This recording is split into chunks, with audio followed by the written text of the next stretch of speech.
Bonjour à tous, nous abordons donc la troisième conférence qui a pour thème Règles abondantes, endométriose, femmes oser en parler. Alors comme je le disais tout à l'heure, c'est un sujet a priori évidemment très féminin, mais je crois que les hommes peuvent également être très intéressés par ce sujet, qui va donc être abordé par Dr Lucia Ruggieri, médecin hématologue spécialiste donc à la clinique, à l'hôpital de la Croix-Rousse, civil de Lyon, et Dr Charles-André Philippe, qui est gynécologue également à l'hôpital de la Croix-Rousse. Madame Ruggieri, c'est à vous. Merci de cette présentation. Je voudrais déjà remercier donc l'organisation de cette séance et donc le service de communication des Hospices civils de Lyon qui nous donne finalement l'occasion de parler de sujets extrêmement féminins, de la santé de la femme. Et donc le sujet tel qu'il est présenté, Femmes oser en parler, a tout son sens. Donc moi je vais d'abord parler de la problématique des règles abondantes et puis après je laisse Charles-André parlera de l'endométriose.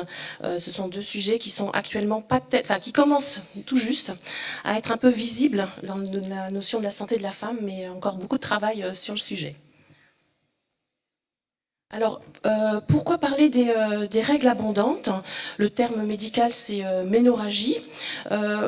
Parce que finalement, est-ce que c'est normal? Est-ce que c'est une maladie? Je pense que la discussion est assez ouverte. Donc pourquoi parler des règles abondantes, les règles restent encore un sujet tabou, mais parce que finalement les règles c'est un processus physiologique qui permet la procréation. On sait que ça correspond, même la définition est forcément bien connue par les femmes elles-mêmes, c'est l'élimination de la couche supérieure de la paroi utérine en l'absence de fécondation, qui s'accompagne de sang, de la rupture de petits vaisseaux. En fait, c'est ça qui fait souvent l'abondance des saignements. Ça se reproduit tous les 8 jours et en moyenne, et donc dure entre 3 à 6 jours. Les pertes sanguines sont finalement variables d'une femme à l'autre, entre 20 et 80 ml en moyenne, et elles sont plus ou moins douloureuses, liées au spasme utérin pour éliminer cette paroi utérine. Alors ça, c'est la physiologie. Et puis tout d'un coup, on peut être en présence de règles qui vont devenir une maladie, enfin en tout cas à mon sens. Lorsqu'il y aura un retentissement physique, ça va se traduire par une anémie, on va voir que c'est par une carence en fer, une fatigue importante, des douleurs, et il y aura souvent un retentissement psychique, social, voire même sur la vie sexuelle, enfin c'est assez varié. Et puis pour moi, c'est une maladie lorsqu'il va y avoir besoin de traitement. Ça peut être un traitement par fer, un traitement hormonal, voire des transfusions sanguines avec des hospitalisations. Et c'est pas si rare que ça, malheureusement, chez un certain nombre de femmes. Alors, la définition des ménorrhagies ou des règles abondantes, on a une définition quantitative qui est précise, plus de 7 jours, plus de 80 ml, c'est assez théorique ça, parce que la quantification finalement n'est pas si facile que ça. Et si on interroge les femmes, c'est difficile à savoir si finalement elles ont des règles abondantes. On sait que 14% des femmes souvent surestiment leurs règles, mais surtout 40% des femmes sous-estiment l'abondance de leurs règles. Et puis si on regarde, alors on n'a pas beaucoup de données, parce que finalement ce n'était pas un sujet qui intéresse beaucoup les médecins jusqu'à présent, mais on a quelques notions quand même chiffrées. Il y a entre 9 et 14% des femmes auraient des règles abondantes, et chez les plus de 36 ans, c'est jusqu'à 24%. Donc vous voyez que ce n'est pas du tout anecdotique. Il y a une autre façon de quantifier les règles, c'est ce qu'on appelle le score de IGAM. Et quand il est super à 100, ça permet de se dire que les femmes ont des règles abondantes. Ce score, en fait, l'avantage, c'est que c'est un score quantitatif, c'est-à-dire que les femmes vont pouvoir lister le nombre de jours de règles abondantes, le nombre de protections qu'elles utilisent, serviettes, tampons. Alors c'est pas toujours évident à faire, mais au moins on a un chiffre qui permet éventuellement de suivre, de diagnostiquer les règles et après suivre le traitement. Alors sur les nouvelles modes de protection, les cups, les culottes de règles, qui sont assez innovantes, ça, le score n'est pas forcément adapté, mais il y a des centres de référence qui essayent de travailler pour faire évoluer le score de Ingham. Alors, quelles sont les causes des ménorrhagies? Principalement, bien sûr, ce sont les causes gynécologiques. Il y en a de deux types. Les causes organiques, parce que, en fait, là, on sait que les anomalies de l'utérus peuvent entraîner des saignements. Alors, il y en a différentes causes, hein, avec une fréquence très variable. Les myomes, qui sont des tumeurs bénignes dans l'utérus, les polypes, l'adénomiose, Charles-André en parlera, c'est de l'endométriose dans l'utérus, l'hyperplasie, c'est l'augmentation de la paroi de l'endomètre, le cancer de l'endomètre, ça c'est extrêmement rare. Et puis, en fait, ces pathologies-là sont finalement rarissimes chez les jeunes filles et elles vont plutôt apparaître après 30 ans. Les autres causes gynécologiques qu'on nomme fonctionnelles, elles sont liées à des troubles de l'ovulation. Hein. On parle d'anovulation quand il n'y a pas du tout d'ovulation ou de dysovulation quand l'ovulation est un peu déréglée, anormale. Et ce qui se voit assez souvent, en tout cas chez les jeunes filles après les premières règles, qu'on appelle aussi ménarche, c'est l'immaturité de l'axe hormonal qui va conditionner l'ovulation. Et ça, parfois, ça se régule spontanément.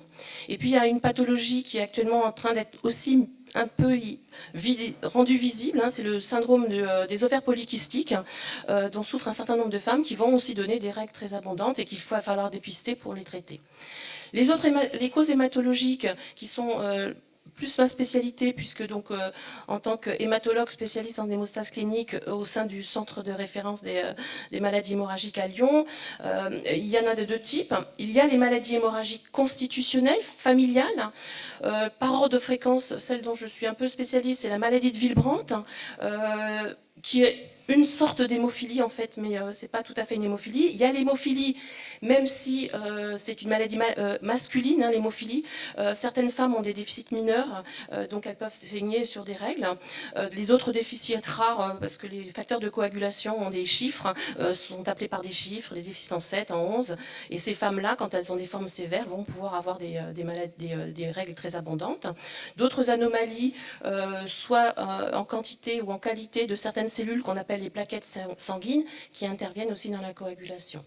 Et puis de façon aussi, là, d'un autre côté, chez des femmes qui ont des antécédents à l'inverse de thrombose veineuse, elles vont être mises sous anticoagulants pour éviter que la thrombose revienne, et cela peut déboucher sur et révéler être révélé par des ménorrhagies, leurs saignements, qui vont elles-mêmes révéler des maladies gynécologiques. Donc des fois on arrive à des situations un peu spécifiques.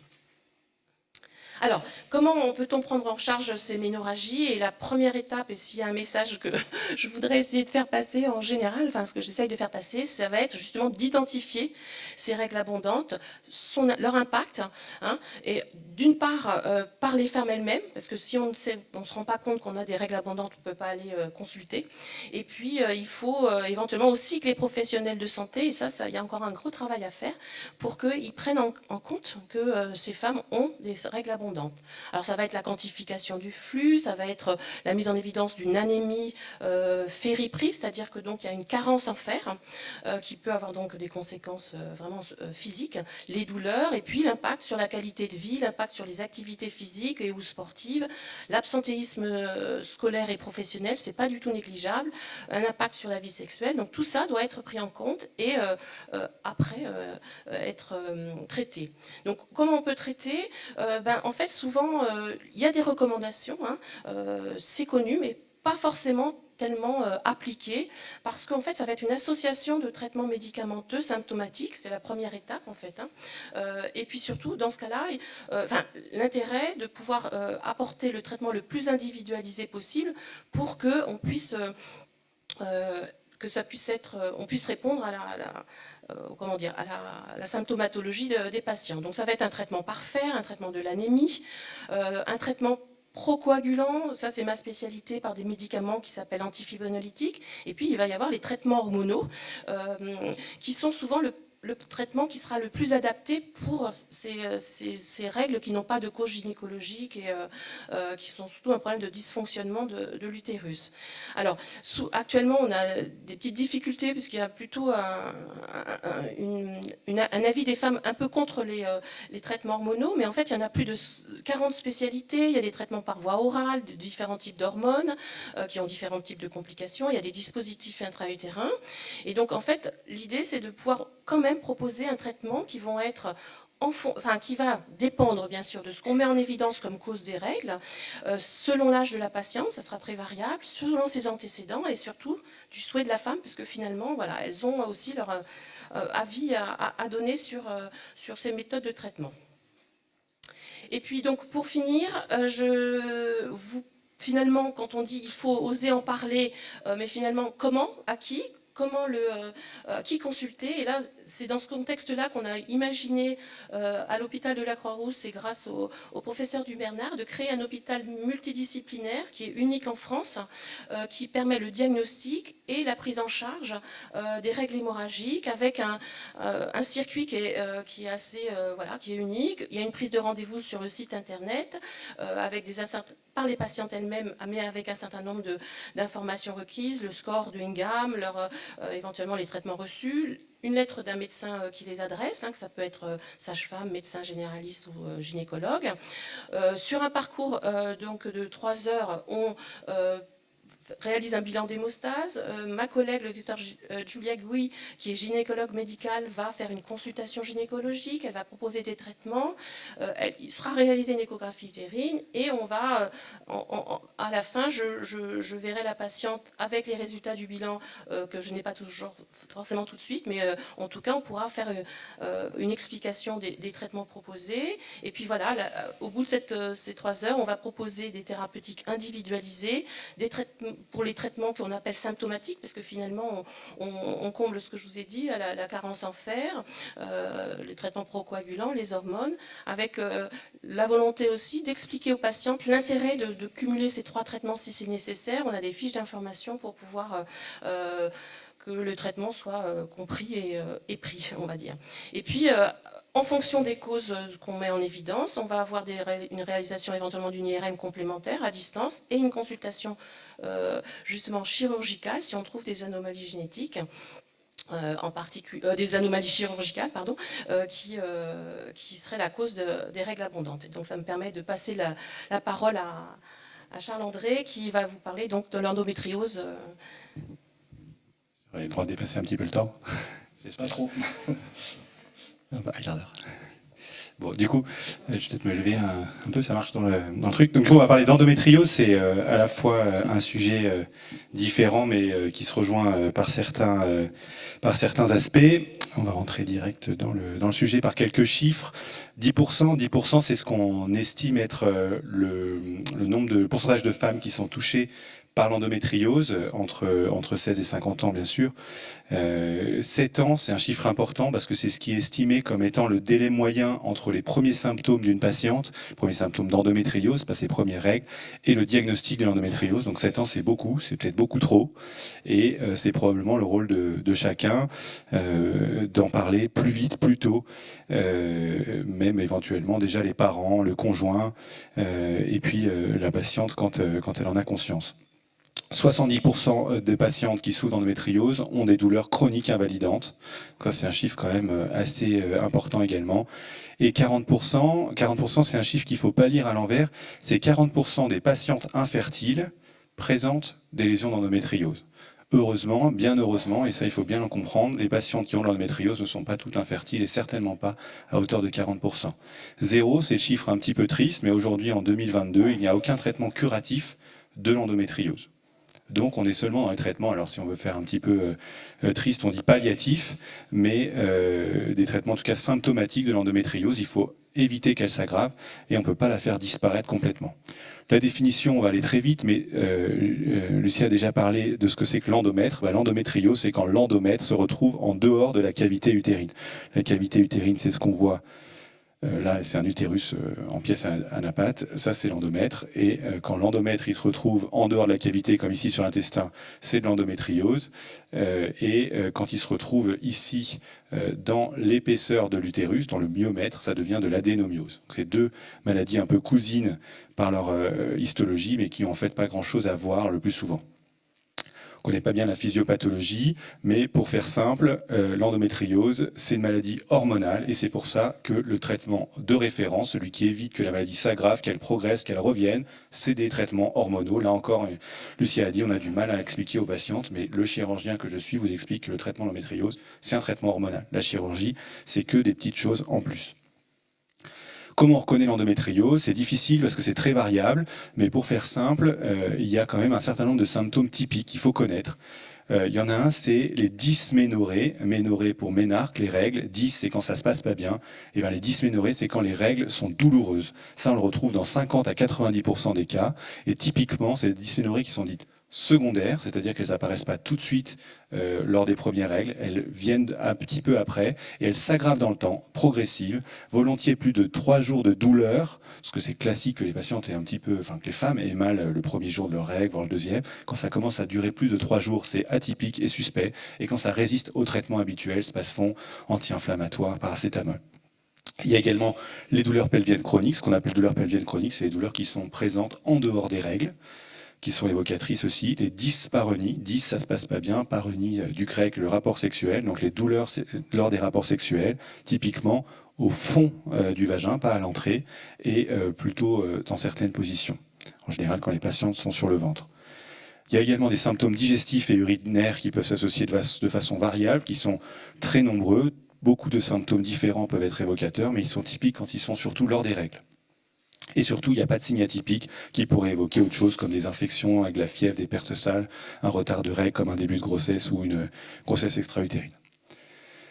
C'est une maladie invalidante à plusieurs niveaux. Il y a un retentissement psychique important qui a un impact important sur la qualité de vie. Ça agit aussi sur le physique. Forcément, si on a mal, on bouge moins, on a d'autres problèmes qui peuvent s'associer. Retentissement social, professionnel, avec son conjoint, avec la famille. Tout ça, c'est des éléments qui sont très très importants et qui font une grosse part de l'impact de l'endométriose sur la vie des femmes. Ça a un impact sur la fertilité, parfois, heureusement que parfois, et pas tout le temps. Et puis parfois, on a des patientes qui sont infertiles, chez qui on va trouver des lésions d'endométriose qui peuvent être la cause, alors qu'elles n'ont pas forcément de douleur de règles et le tableau typique. Donc il faut y penser aussi dans ce cas-là. Et puis il y a une notion de progression de la maladie dans le temps, si on n'a pas le traitement, qui est un petit peu discuté. Est-ce qu'on peut passer d'une forme pas grave à une forme grave? Ça, c'est un petit peu discuté. Par contre, ce qui est sûr, c'est que parfois les douleurs sont totalement déconnectées de la gravité des lésions au niveau de l'imagerie ou de ce qu'on peut trouver en chirurgie. Donc il y a parfois des patientes chez qui on trouve rien, nulle part, à l'IRM, à l'échographie, et pour autant elles ont des douleurs qui sont effroyables. À l'inverse, il peut y avoir des patientes qui ont de très grosses lésions et qui ont une qualité de vie qui est tout à fait correcte. Et ça, c'est notre rôle à nous, d'agir là-dessus pour que la qualité de vie reste la meilleure possible. Donc, qui est-ce qu'on consulte quand on pense qu'on a de l'endométriose, quand on a des symptômes évocateurs, quand on sait qu'on en a? Eh ben, il faut, on est en train de mettre en place, en tout cas dans la région Rhône-Alpes, un réseau qui s'appelle Andora pour endométriose Auvergne-Rhône-Alpes, dont le but c'est d'organiser un petit peu la prise en charge sur la région et d'organiser une espèce de maillage territorial avec un premier niveau et un deuxième niveau. Alors aujourd'hui, c'est pas très très clair de ce que c'est que le premier niveau et le deuxième niveau, mais globalement, le premier niveau, ça devrait être tout le monde, tous les professionnels de santé, en particulier les sages-femmes, les médecins généralistes et les gynécologues traitants. Toutes ces personnes de la région Rhône-Alpes ont reçu cette année normalement une plaquette d'informations sur l'endométriose avec quelques éléments que je viens de vous dire, et puis des petites choses à faire, qui contacter, comment faire, quel bilan, et comment ne pas se tromper de diagnostic. Le deuxième recours, c'est encore pas très clair non plus, c'est les centres experts, c'est les experts, mais qui sont ces experts-là? On n'a pas encore vraiment une définition officielle. C'est des gens qui sont un peu formés, c'est des gens qui voient beaucoup de patientes et qui travaillent classiquement dans un centre multidisciplinaire avec des chirurgiens, mais aussi des médecins, des spécialistes de l'imagerie, des médecins spécialistes en fertilité et qui participent à la recherche et qui donnent accès à leurs patientes à l'innovation. Donc nous à la Croix-Rousse, c'est un peu aussi la fin pour moi. Il y a les consultations d'endométriose. On a quand même 5 praticiens seniors dont plus de la moitié de l'activité est dédiée à l'endométriose, ce qui est quand même beaucoup. Sur toute la France, je suis pas sûr qu'il y en ait vraiment beaucoup, qu'il y en ait autant. Et on fait à la fois des consultations de premier recours, de deuxième recours, et on fait également des deuxièmes avis pour les patients qui ont des situations très compliquées et qui sont un petit peu perdus. Il y a moyen de prendre des rendez-vous en ligne. Alors on vous donnera éventuellement ces éléments-là, mais c'est assez facile à trouver via Google. Vous mettez endométriose Croix-Rousse et vous tombez directement dessus. Sur l'imagerie, on a aussi donc les gynécologues, sur les 5, il y en a 3 qui font de l'échographie référent endométriose. Et on a des radiologues, on a 4 radiologues spécialisés en imagerie de la femme dans notre hôpital, ce qui est aussi vraiment une véritable chance. Et je n'ai pas le temps de toutes les nommer, mais je les remercie énormément parce que ça nous aide beaucoup, nous les patientes, au quotidien. 4 chirurgiens gynécologues experts en endométriose et on collabore tous les jours avec les services de chirurgie digestive, notamment de la Croix-Rousse, et puis les services d'urologie comme le professeur Badet que vous avez peut-être écouté juste avant. On est aussi en lien avec le service d'AMP de l'HFME à Bron et avec des médecins qui viennent consulter directement dans notre service. Et on a la chance d'avoir un centre de la douleur multidisciplinaire spécialisé en endométriose qui propose tout ce qui est justement autour de la prise en charge médico-médicale, chirurgicale et qui aide les patientes à avoir la meilleure qualité de vie possible. Et on a une RCP toutes les semaines, ce qui est aussi, à mon avis, vraiment une chance. Donc pour conclure, la Croix-Rousse, c'est un centre innovant et mini-invasif qui propose des tas d'innovations que je ne vais pas forcément trop détailler. La rythmosonographie en 3D, qui est une sorte d'échographie endovaginale qu'on a développée à la Croix-Rousse, qui était d'ailleurs le sujet de ma thèse de médecine. Les IFU, donc les ultrasons focalisés, c'est-à-dire des ultrasons thérapeutiques. On va concentrer en un point pour faire de la chaleur, pour traiter des lésions, notamment, comme on le voit ici, d'endométriose digestive. Donc là, c'est une patiente vue de profil, elle a son utérus, elle a une petite lésion en arrière de l'utérus qui va dans l'intestin, et on met une petite sonde au niveau de l'intestin, et on va traiter le nodule comme ça, et on évite des cicatrices, des chirurgies très lourdes, donc c'est un peu notre fierté. Il y a 80 patientes qui ont été traitées ce jour. On fait également une étude là, qui vient juste de se terminer, où on traite avec de la radiofréquence, c'est-à-dire avec des sortes d'aiguilles comme ça qui vont brûler à travers la paroi, qu'on se contrôle aussi en échographie, des lésions d'endométriose pariétale, qui sont des lésions assez rares, mais qu'il faudrait normalement opérer, enlever un morceau du muscle et parfois mettre des prothèses pour reboucher le trou. Et nous, grâce à ça, on arrive parfois à les traiter. On en a eu une patiente qui est arrivée en vélo, on lui a fait l'anesthésie locale, elle est repartie en vélo, et ça, c'est quand même assez chouette. Et puis un petit truc qui n'est pas si neuf que ça, mais qu'on remet au goût du jour, c'est la sclérose des endométriomes par voie vaginale. Les endométriomes, c'est des kystes de l'ovaire qu'on peut ponctionner par voie vaginale. Là, vous voyez, c'est moi en train de ponctionner avec une échographie un petit kyste, on le vide, on met de l'alcool dedans. Et pareil, une fois qu'on a mis de l'alcool 10 minutes, on enlève l'alcool, la patiente ressort le jour même et elle n'a pas eu d'opération. Donc l'important, c'est favoriser un diagnostic précoce et ça commence par les patientes, par son entourage. Il faut y penser, il faut en parler et il faut aller consulter le premier médecin ou professionnel de santé que vous rencontrez. Et ensuite, c'est à lui, et c'est notre rôle à nous de l'aider, lui, à vous orienter. Ensuite, c'est de limiter les chirurgies radicales, et c'est encore le chirurgien spécialisé des grosses chirurgies qui vous le dit. Il faut opérer le moins possible les patientes et lui faire des chirurgies les moins lourdes possibles. Ça, c'est la règle d'or de l'endométriose. Et ça, c'est les experts qui peuvent le faire. Parce qu'il ne faut pas se lancer dans une chirurgie de cancer de l'endomètre quand on traite l'endométriose, sinon on fait des catastrophes. Et nous, on a la chance, en plein centre de Lyon, d'avoir un centre expert multidisciplinaire qui associe toutes les spécialités qui peuvent être nécessaires dans l'endométriose. Alors parfois, il y a plusieurs sites qui sont impliqués, mais à la Croix-Rousse, on est un petit peu le point central aussi de ça. Et on donne une place très importante à la recherche. Et dès que quelque chose est disponible dans l'innovation, on essaie de le proposer au plus tôt à nos patientes. Je vous remercie, je vous remets les petits liens. Et puis je vous laisserai poser les questions. Merci. Alors Marc, je vais vous passer le micro pour les questions. Je vais en avoir quelques-unes. Alors, en attendant qu'il y en ait une, moi je vais vous en poser. Expliquez-nous pourquoi l'endométriose jusqu'à maintenant était quand même un peu tabou. Enfin, j'ai l'impression que même dans le corps médical, c'était quelque chose qui était encore mal perçu, mal connu. Alors moi je vais répondre peut-être même plus si on a quelques idées. Il y a quand même effectivement, il faut admettre une part c'est une maladie féminine et il y a tout un mécanisme organisé autour de l'homme dans notre société. Et en tout cas, c'était vraiment vrai jusqu'à il y a très peu de temps. Et il y avait une sorte de chose qui faisait que c'était admis qu'une femme avait mal pendant ses règles. Et comme de toute façon, il n'y avait pas beaucoup de choses pour comparer la douleur d'une femme à une autre, il est clair que une femme qui avait un petit peu mal pendant ses règles se disait moi je supporte bien, je vois pas pourquoi celle-là va se plaindre. Et donc il y avait comme ça une espèce de tabou dans la société. Puis les règles, c'est considéré un peu comme sale. Ça c'est dans notre culture chrétienne, surtout pas parler de ce genre de choses.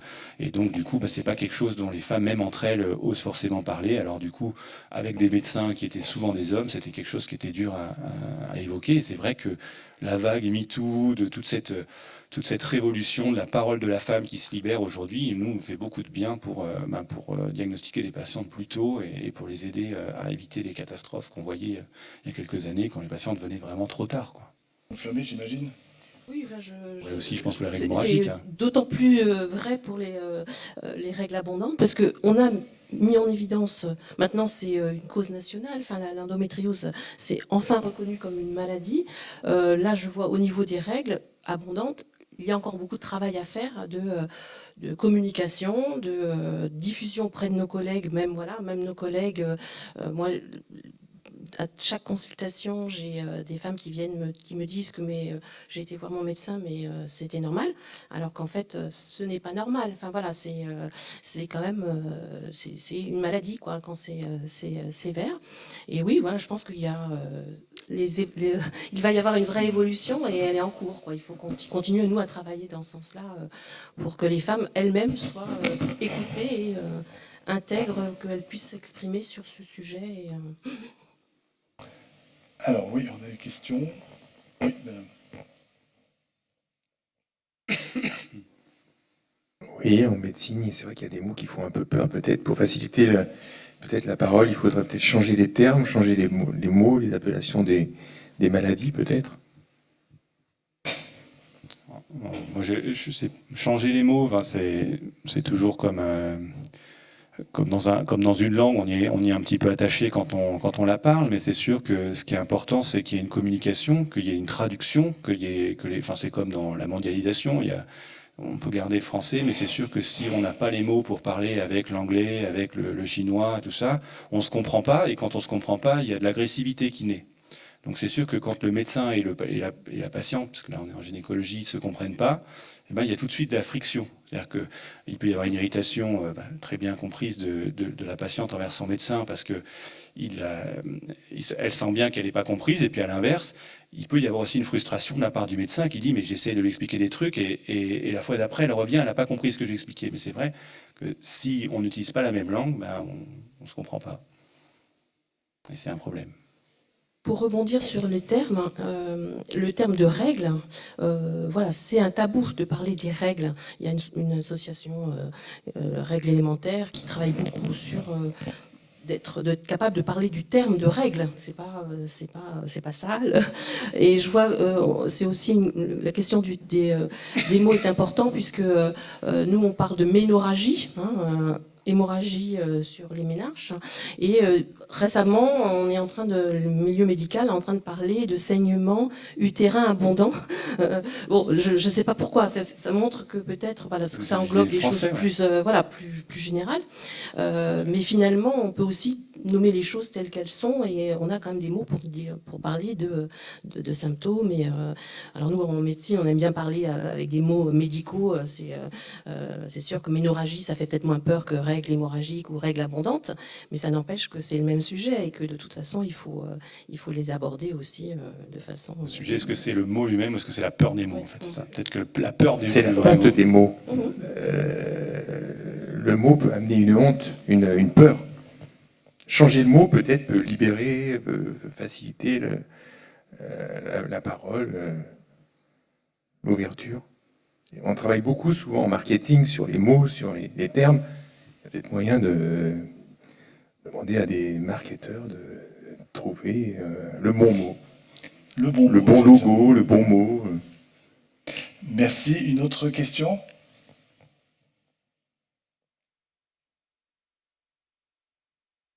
Bonjour, merci pour la conférence. Moi, je suis en patiente avec endométriose. J'ai un kyste. Et du coup, ma question, c'est si est-ce qu'on peut tomber enceinte en ayant ces kystes-là, dans mon cas, Aussi, il faut traiter ces kystes d'abord pour ensuite pouvoir chercher un bébé. Et si ça pourrait générer des risques pour la patiente. Et deuxième, si c'est pris en charge par l'assurance maladie ou pas. Et je vais ajouter en troisième, si l'employeur il a droit à licencier la femme lorsqu'il y a des règles douloureuses qui peuvent entraîner des arrêts de maladie suivantes. Donc, c'est ce qui entraîne des incapacités, des absences périodiques. Merci. Alors c'est une question très compliquée. On est plus dans la consultation là que dans la... Je vais essayer de répondre quand même de façon un petit peu générale. J'ai abordé très rapidement les kystes. Il y a Pauline Vidican qui est dans la salle et qui est celle qui coordonne un petit peu l'étude sur les kystes dont j'ai parlé là où j'étais en train de fonctionner. Donc ça, c'est une solution qui peut être utilisée.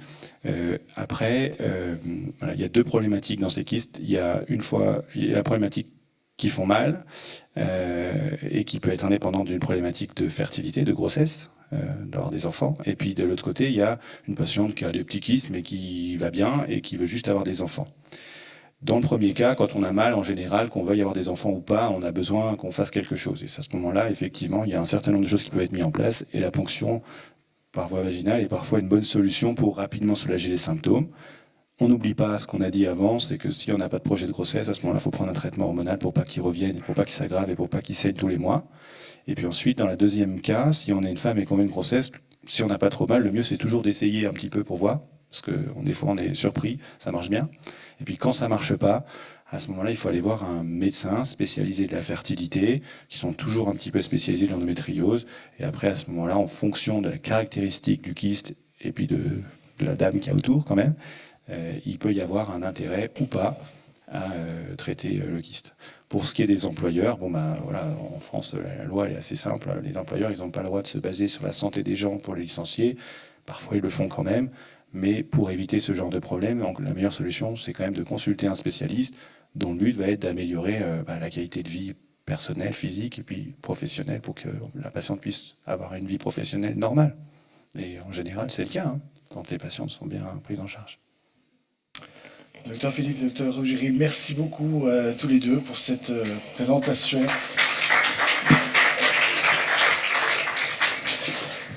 Et nous allons passer dans 5 minutes à la prochaine conférence consacrée à l'approche intégrative de la douleur chronique. Quelques minutes. Merci.